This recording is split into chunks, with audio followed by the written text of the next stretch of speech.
टीकमगढ़ के circuit house में जतारा के सांसद प्रतिनिधि विजय तिवारी ने एक प्रेस कॉन्फ्रेंस आयोजित की।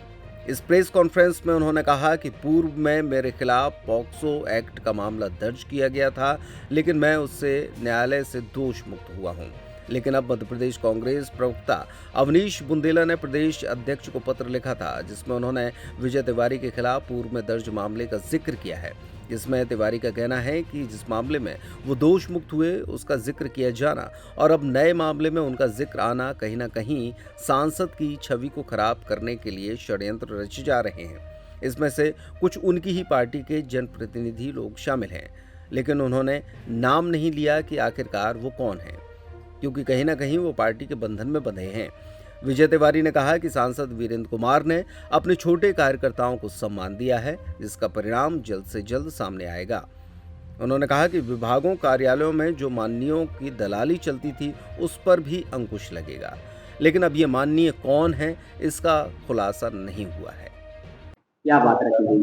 ये प्रेस कॉन्फ्रेंस इसलिए रखी गई है कि कांग्रेस के प्रवक्ता अवनीश बुंदेला जी ने जो पत्र जारी किया है उसमें उन्होंने कहा है कि मैं विजय तिवारी सांसद प्रतिनिधि, मेरे ऊपर ये पॉक्सो एक्ट का मामला दर्ज हुआ था, उसमें मैं अभी आरोपी हूं। तो मैं इसलिए ये मैंने प्रेस वार्ता की है कि मैं कांग्रेस के उन लोगों को बताना चाहता हूं कि मैं कोर्ट द्वारा इस प्रकरण में दोष मुक्त हुआ हूं और मैं बताना चाहता हूं कि ये 2022 की घटना है। मेरे ऊपर राजनीतिक षड्यंत्र के तहत ये मुकदमा दर्ज किया गया था, जिसमें कोर्ट ने मुझे इसमें दोष मुक्त किया है, ना मैं इसमें दोषी पाया गया, जिसकी मेरे पास ये छाया प्रति, ये कॉपी भी मेरे पास है कोर्ट की। मैं कोर्ट से दोष मुक्त हुआ हूं, इसलिए मैंने ये प्रेस बात करके उन लोगों को बताना चाहता हूं, कांग्रेस के लोगों को, कि ना मैं इसमें दोषी हूं, ना मुझे इसमें दोषी बनाया जाए। ये आरोप जो आशीष भाई के ऊपर भी लगे हुए हैं वो आरोप अभी निराधार है। अभी ना कोर्ट ने उन्हें दोषी माना है ना आरोपी माना है।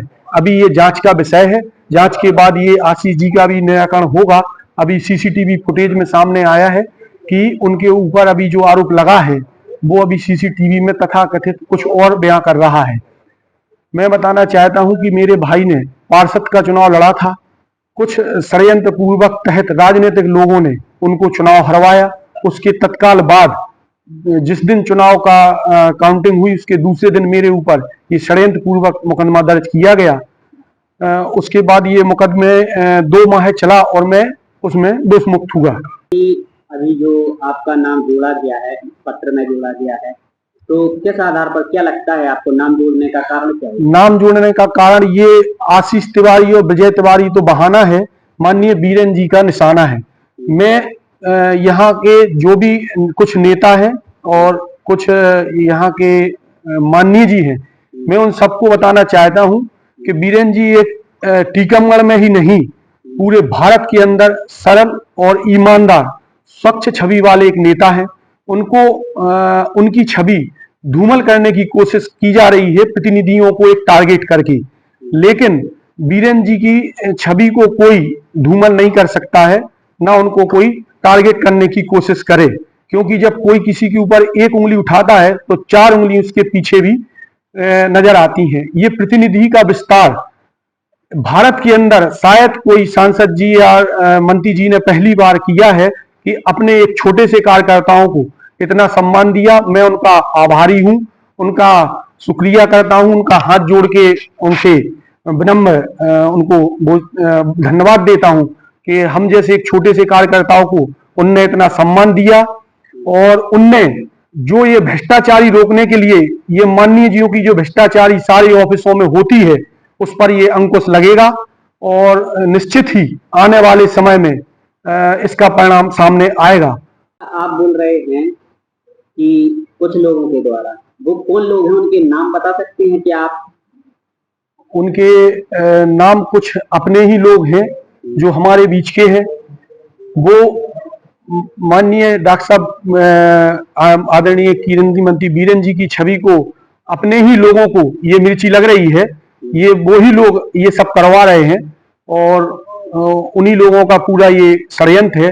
जो आशीष जी को टारगेट किया गया, मेरे ऊपर ये झूठा आरोप लगाया गया कि मैं इसमें वो आरोपी हूं या ये हूं वो हूं, ये ऐसा कुछ नहीं है। इसका कोर्ट ने मुझे कोर्ट ने बाइज्जत इसमें बेदाग किया है। इसकी छाया प्रति मेरे पास है और मैं सभी इन माननीय जी को बताना चाहता हूं कि आने वाले समय में जो बीरेन जी ने पार्टी का विस्तार किया है, अपने लोगों को एक अपना छोटे से कार्यकर्ताओं को सम्मान दिया है, इसका जो परिणाम आएगा वो जल्द से जल्द सबके सामने आएगा। जो ऑफिसों में जिनकी दलाली चलती थी माननीय जियों की, वो सब बंद होगी, वो सब उस पर अंकुश लगेगा, क्योंकि उन्होंने सारे ऑफिसों में अपने प्रतिनिधियों की नियुक्ति की है। आप माननीय जी कह रहे हैं, कहाँ के माननीय? ये टीकमगढ़ जिले के हैं, जतारा के हैं या खरगापुर के हैं?